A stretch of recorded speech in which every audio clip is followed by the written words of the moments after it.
Olá a todos, sejam todos muito bem-vindos mais uma vez.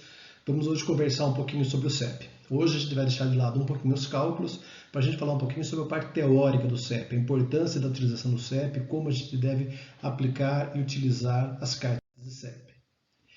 Bom, primeira coisa vem na própria definição do que é CEP, né? Então a gente já viu que a definição de CEP, né? É o controle estatístico de processo, né? Que ele é feito durante o processo de produção, não após o processo de produção. Então isso permite que nós tomamos decisão antes do lote ficar pronto, antes da mercadoria, do produto ficar pronto. Primeira coisa que tem que falar do CEP é sobre a implementação do CEP, né? Então, quando que a gente vai poder implementar o CEP? De qualquer jeito? É só implementar? Chegar? Não, tá? Isso são algumas características importantes que vai definir se eu posso ou não posso implementar a carta de CEP. Primeira coisa que eu coloco ali é identificar o processo a ser controlado. Ou seja, o processo deve ter significância para a empresa, deve ser um processo importante. Eu não vou fazer um controle estatístico de todos os processos da fábrica. Tá? Eu vou fazer um controle estatístico daquelas etapas principais, aquelas que vão ocasionar alguma falha no produto, aquelas que vão ocasionar algum problema lá para frente. Né? Então, nessas situações mais críticas é onde eu vou fazer ali o controle estatístico do processo. Como a gente já viu, né, uma coisa importante para o CEP é o quê? A variação tem que ser uma variação gaussiana, ou seja, uma variação normal. Então, como é que eu sei que é uma variação normal? Então, para isso, eu vou ter que pegar primeiro uma quantidade grande de peças, fazer um controle, fazer uma análise disso daí e verificar se o meu processo, né, gera uma distribuição normal. Tá? Mais para frente a gente volta a falar um pouquinho mais disso daí. Então, primeira coisa, o processo tem que ter uma variação normal. Eu tenho que ter um processo capaz, né? Então a minha condição tem que ser capaz, ou seja, tem que ter um CPK, né? Maior que o 83 até 3, tá? E o processo tem que ser estável, né? Não variar ao longo do tempo. Então, meu processo eu tenho que ver se eu tenho condições de manter o meu processo estável. Não pode ser um processo que cada semana eu estou fazendo de um jeito, ou cada mês eu estou fazendo de um jeito. Então, tem que ser um processo contínuo, um processo que sempre funciona da mesma forma, né? Onde não tenha muitas variações. Depois eu vou ter que identificar os limites de engenharia, né? Então isso é importante, né? Porque são eles que vão definir para a gente o quanto é permitido, né? Eu ter uma variação no processo, o quanto então o meu projeto, a minha engenharia vai lá permitir qual é a minha variação permitida para o processo. A gente tem dois tipos de processo, que pode ser por variável e por atributo, né? Ou por variável a gente vai ver um pouquinho mais para frente, mas são aqueles valores que eu consigo medir, que eu consigo de alguma forma, através de algum instrumento, fazer essa medição. E por atributos são aqueles itens que eu não consigo medir, mas simplesmente eu posso dizer está certo ou está errado. Outro item importante é determinar o tamanho da amostra, né? Então, esse tamanho da amostra vai depender do tamanho do lote de produção e do índice de qualidade aceitável. Então vai depender muito, né, de como funciona o meu processo de fabricação, se eu produzo se cada lote é produzido aos milhares ou é produzido à unidade. Né? Então a gente tem que entender muito como é que é o processo. Então não tem tamanho certo de lote. Não é sempre 5 peças, 10 peças ou 20 peças. O tamanho da amostra vai depender do tamanho do lote, vai depender do meu tipo de processo de fabricação e também do nível de qualidade que eu quero para esse lote aí. Tá? Outro estudo importante que tem que ser feito é o RR, que é um estudo de repetibilidade e reprodutibilidade. O que é a repetibilidade? A gente chama de repetibilidade ali, ó, a avaliação de um funcionário quanto à capacidade de repetição de uma verificação sempre da mesma forma. Então, o que acontece? Num processo de medição, e vocês vão ver lá mais para frente, quando a gente falar em metrologia, né, que muitas vezes a mesma peça, o mesmo equipamento de medição, dois funcionários fazem uma medição diferente. Então, Como isso? De acordo com o jeito que ele segurou a peça, que ele segurou o instrumento de medição, né?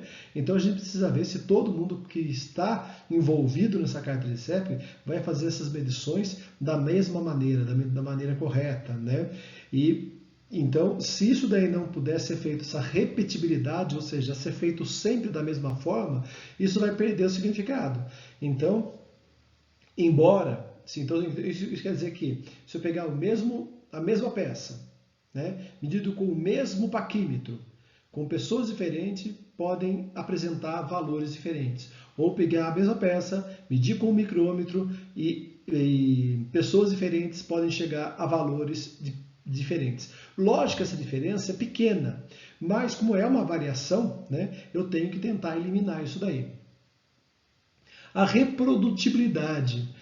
A variação de vários funcionários quanto à capacidade de reprodução de uma verificação sempre da mesma forma. Então, né, eu tenho que ver se o mesmo funcionário consegue fazer aquele processo sempre do mesmo jeito, e eu preciso ver se todos os meus funcionários que vão estar envolvidos no processo conseguem verificar também essa situação do mesmo jeito. Tá? Se isso não for possível, não é possível fazer carta de CEP.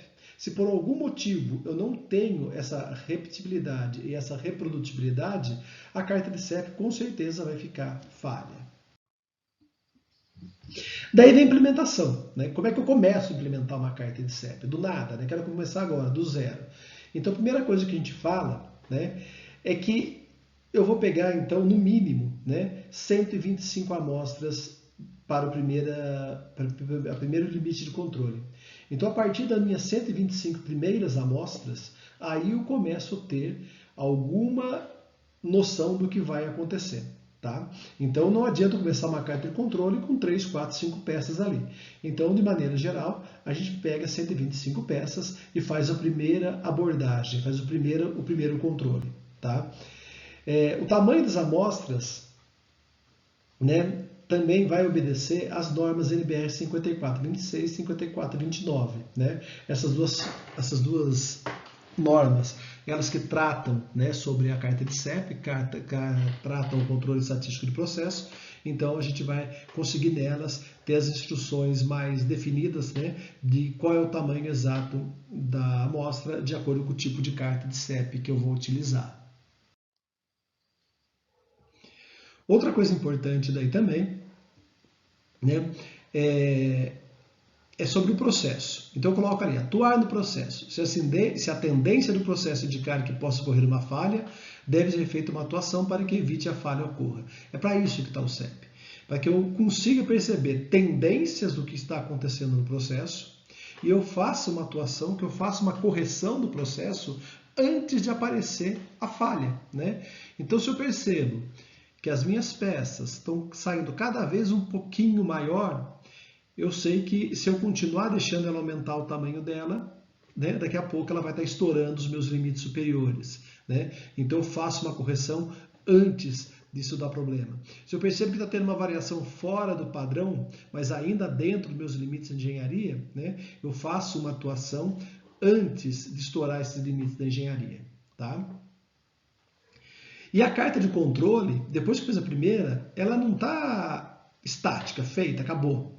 Né? O que acontece é o seguinte, depois que eu peguei essas minhas primeiras 125 amostras, né, ao longo do processo, ao longo do tempo, eu vou perceber que esse meu controle vai variar. Então eu posso fazer novos cálculos de limite superior de controle, novos cálculos de limite inferior de controle. Então esses cálculos devem ser feitos constantemente para que eu saiba realmente como anda o meu processo. Tá? Bom, algumas coisas também é bom deixar claro. Eu coloco ali, ó, a variação, que todo processo tem uma variação. E não tem como eu segurar todas as variações do processo. A variação do processo é um acontecimento natural, é como a lei da gravidade, né? É uma coisa que vai acontecer, a variação do processo. Eu não consigo excluir todas as variáveis possíveis dentro de um processo para evitar as variações. Então, o que eu tenho que fazer é definir quais são as variáveis natural do processo, quais são as não naturais do processo. Tá? Mas que o processo vai ter variação? Vai. O que muda? Né? é que de acordo com o instrumento de precisão que eu tenho, eu vou perceber ou não essa diferença. Então, por exemplo, se eu pego uma peça, né, eu pego duas peças que acabaram de ser feitas na mesma máquina e eu for medir elas, de acordo com o instrumento de precisão que eu estiver utilizando, pode parecer que elas são exatamente iguais. Mas de repente eu deixo de usar uma tolerância decimal para uma tolerância centesimal, eu vou perceber que existe alguma diferença. E talvez ainda na centesimal eu não perceba a diferença, mas se eu pegar uma tolerância milesimal, eu vou perceber a diferença. Então, existe uma faixa de tolerância aí, de acordo com a minha precisão, né, que vai dizer se eu tenho ou não o quanto eu tenho dessa variação ou não. Mas que a variação vai existir em qualquer processo, com certeza ela vai existir. E o que causa essas variações? Tem inúmeros motivos para a variação do processo, né? Aqui eu cito algumas. Tipo de matéria-prima, ajuste de máquina, temperatura ambiente, umidade do ar, desgaste natural das máquinas, troca de turnos e habilidade e experiência do operador. Dentre essas vários itens aí, né, vários são ligados à matéria-prima, né? Então, o tipo de matéria-prima, né, o que está acontecendo, a própria temperatura, né, do ambiente, né, a matéria-prima se comporta de maneira diferente, então a matéria-prima vai estar mais quente ou vai estar mais fria, né? Umidade do ar pode atrapalhar o processo de fabricação. Então, ali a gente tem vários itens que eu não tenho como controlar, né? Senão, porque às vezes até tenho como controlar alguns itens, mas é muito caro.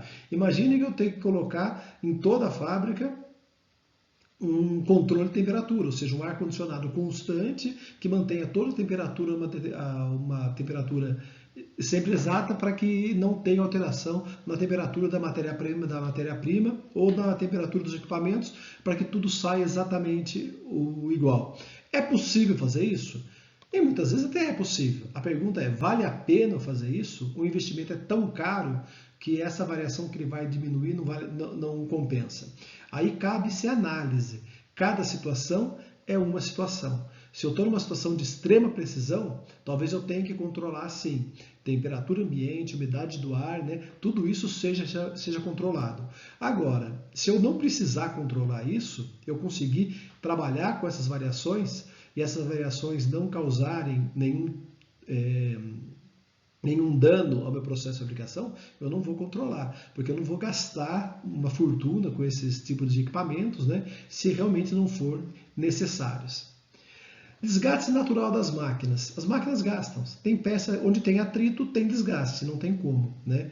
Então quase todas as máquinas ela tem alguns componentes mecânicos, esses componentes mecânicos sofrem atritos e com o tempo vão sofrer desgastes. Vão ter mais folga, vão ter mais diferença, então esses desgastes naturais esse desgaste natural da máquina vai fazer com que no final eu tenha peças de tamanhos diferentes depois de um determinado tempo. Troca de turnos e habilidade e experiência do operador. Trocou o turno, trocou o operador, é outro operador, trabalha diferente, pega na máquina diferente, né? Então, cada operador acaba trabalhando um pouquinho de um jeito, você não vai encontrar duas pessoas iguais. Então, aí é onde eu preciso encontrar o treinamento da forma mais adequada possível para que todos, né, trabalhem da maneira mais parecida possível. Experiência, a gente sabe que o operador mais experiente vai ter mais habilidade, fazer mais rápido e talvez também fazer melhor. Então a gente separa as causas de variações em duas, as causas naturais e as causas especiais, tá? Então chamamos de causas naturais aquelas aleatórias e inevitáveis, né? Então aquelas que não vai ter jeito. Essas que eu citei para você antes, né? Que acabamos de citar, são todas causas naturais. Vai fazer parte do meu processo, né? E eu vou conviver com ela. Tá? Eu vou aceitar essas causas e vou conviver com elas. Outras são as causas especiais. O que são essas causas especiais? São aquelas que eu poderia ter identificado e corrigido. Então, por exemplo, uma matéria-prima que veio com uma diferença muito grande da matéria-prima normal. Quer dizer, eu não verifiquei que essa matéria-prima estava fora do padrão. Então, poderia ter evitado isso. Um operador que fez uma operação completamente errada, né? Faltou treinamento para esse operador. Então, existem algumas causas que não são naturais, que eu poderia ter evitado, né? Que daria para ter evitado. Então, então eu separo essas causas, né, entre aquelas que podem ser evitadas e as que não podem ser evitadas. As que podem ser evitadas, essas daí a gente tem que trabalhar nelas. Essas daí é onde a gente vai trabalhar a carta de CEP. Porque as causas naturais é o que vai fazer a parte do controle do processo. Ou seja, os meus limites de controle inferior e superior, vão aparecer dentro das minhas variações naturais, que são as variações aceitas do processo. O que eu não aceito? As variações não naturais. Então, a carta de CEP, ela convive com as situações naturais, isso vai permitir os limites superiores e inferiores dela, que vai definir, e as causas não naturais, ou as causas especiais, essas daí é que a gente vai detectar durante o processo, né, e vai tentar evitar durante o processo. Bom, dentro disso, a gente fala de severidade na tolerância, né? O que acontece é o seguinte, né? Variação no processo tem, né? A gente já viu que não tem como evitar isso, mas vai depender da minha severidade, o quanto isso é importante para mim. Então eu coloco como severidade baixa, por exemplo, eu vou cortar uma peça com 10 milímetros mais ou menos 1. O que é isso? A peça pode ter 9 ou 11 milímetros, entre 9 e 11. Isso é fácil de conseguir, né? Na serra, na lima, a gente consegue essa tolerância. Então, é um processo bastante simples de se fazer, né? E de fácil de detectar esse problema aí. Então, é uma severidade bastante baixa. Mas se eu aumentar essa minha tolerância, em vez de trabalhar com milímetro de tolerância, trabalhar com décimo de tolerância, eu já vou precisar de um equipamento melhor, já vou precisar de um instrumento de medição melhor para perceber essa tolerância de um décimo. Então, eu vou chamar, já entraria no que a gente chama de severidade média. E uma severidade alta é quando eu estou trabalhando já com um centésimo, né? O centésimo, trabalhar com um centésimo de tolerância, eu já preciso de um micrômetro, já preciso de um equipamento mais especial para fazer essa medição. E também precisa de um equipamento especial para a produção dessa peça, né? Para que tenha essa tolerância de um centésimo. E existem ainda tolerâncias de 1 milésimos, né? Até milesimais, né? Que daí seriam uma severidade mais alta ainda. Tá? Mas as mais comuns são as tolerâncias médias e a tolerância alta, a severidade alta, que seria a tolerância de decimais ou milesimais. E quando que eu falo que um processo está dentro de controle? Um processo está dentro de controle se os limites superiores e inferiores dele, né, são aqueles que vão ser determinados pelas causas naturais do processo, as variações naturais. Então, se só tiver ocorrendo variação dentro das variações naturais do processo, o processo está sob controle. Se começar a ocorrer alguma variação que não é natural do processo, o processo vai começar a ficar fora de controle. E como é que eu vou detectar isso? Eu detecto isso de acordo com o desenho da carta de CEP, que são aquelas variações, aqueles 8 modelos de carta de CEP que a gente verificou, né, que apresenta situações não naturais, estatisticamente não naturais. Outro item importante é a gente entender, né, dentro da distribuição normal, o que pode acontecer no processo. Então, quando a gente vê o item A, aí, né, vocês estão vendo aí o item A, o que ele mostra para a gente no item A? Ele está mostrando para a gente um valor médio, né? Então, vocês têm ali um valor médio e uma altura desse valor médio. E você tem uma amplitude, que é a diferença do menor e do maior valor do processo. Quando esse valor médio aumenta, então você está vendo aqui que teve um desvio do valor médio, né? Mas a curva continua no mesmo formato, e se a gente medir a amplitude e continua a mesma, eu só tive uma alteração da média. Então, determinados processos, eu posso acontecer apenas a alteração da média. O que eu tenho que fazer nesse caso? É descobrir qual foi a causa que fez essa alteração da média e voltar a ela a situação normal. Então, eu tenho que procurar qual causa afetou a minha média. Uma outra situação é eu manter a média, só que a minha amplitude aumentar. Então, aqui vocês estão vendo aqui, né, que a minha amplitude no terceiro caso, aqui na letra C, ela aumentou bastante, né? Ela aumentou, né? Ela teve uma diferença para os dois lados, né? Então, a média se manteve, mas a amplitude aumentou. Isso também está fora de controle, né? Isso daí também não é natural, né? O meu natural é ficar igual a situação A. Então, se eu tiver um aumento da amplitude, não adianta eu mexer na média. Eu tenho que ver quais são as causas que fez com que eu tivesse essa amplitude maior do processo. E minha pior situação é quando eu tenho um deslocamento da média e também um deslocamento da amplitude. Então, daí é a pior situação, porque na verdade eu tive alguma causa que alterou a média, alguma causa que alterou a amplitude. Pode de repente até ser a mesma causa que fez isso, né? Mas daí, se acontecer isso, eu tenho minha pior situação, onde com certeza eu vou ter muitas peças fora de controle, fora das medidas aceitáveis do processo. E daí, para finalizar, a gente tem que falar sobre variáveis e atributos. Então, o que acontece? A carta de CEP tanto pode verificar as variáveis, né? Ou seja, o que é uma grandeza do tipo variável? É aquilo que eu consigo medir. Então eu coloco ali, né, peso, altura, velocidade, tempo, volume, luminosidade, emissão de ruídos. Tudo isso, né, eu consigo medir. Né? Existe algum aparelho, né, que eu consiga fazer essa medição. Né? Agora, algumas grandezas são por atributos. Então o que acontece? Eu não tenho um aparelho para medir risco, mancha, amassamento, trinca ou quebras. Isso daqui é feito, né, através do olho mesmo, e daí você vai contar, né? Ou você vai verificar se esse risco está dentro ou não do permitido, né? O que seria um risco permitido, né? Que tamanho de risco é aceitável numa peça? Vai depender de cada processo, vai depender de cada situação. Mancha, o quanto eu aceito uma mancha? Vai depender do tamanho e do índice dessa mancha também. Então, esses itens que são por atributos, eles só têm uma resposta. Está certo ou está errado? É aceitável ou não é aceitável esse tipo de defeito? Certo? Bom, então aqui eu dei uma resumida. Todos esses itens que eu acabei de falar tem na apostila, né? E é o seguinte, pessoal. Eu vou precisar agora que vocês, eu vou deixar para vocês agora mais uma atividade, né, para vocês entregarem para a próxima semana.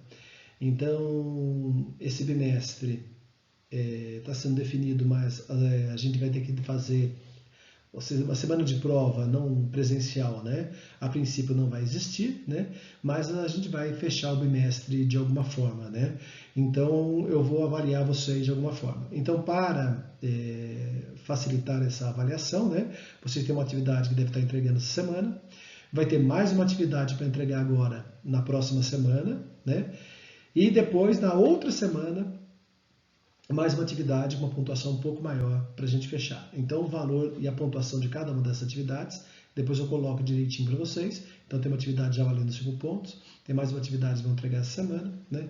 E daí, na semana que vem, mais uma atividade, certo? E a atividade dessa semana é tranquilo, é facinho, tá? Você tem um questionário, que é o que está na apostila, que são essas 10 perguntinhas, né? E eu vou colocar ela disponíveis para vocês também.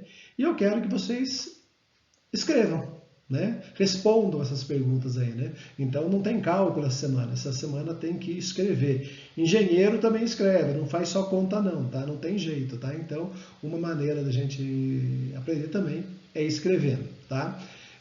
Todas essas perguntas vocês devem conseguir através desse vídeo ou através da apostila que eu passei para vocês, tá? E se precisar de alguma pesquisa adicional, vocês estão também abertos para fazer qualquer pesquisa na internet e tentar responder um pouquinho sobre isso, tá?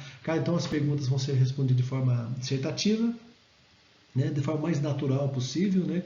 Não precisa se preocupar com os termos técnicos da maneira perfeita, né? Procurem usar, lógico, né? Mas o mais importante é que o entendimento dessas perguntas estejam feitas de maneira correta, tá? Então, essa semana a questão a atividade, a tarefa é dissertativa. Pessoal, boa semana de estudos para vocês, tenham uma boa semana e eu estarei aí hoje disponível para tirar qualquer dúvida no horário normal de aula. Bons estudos a todos!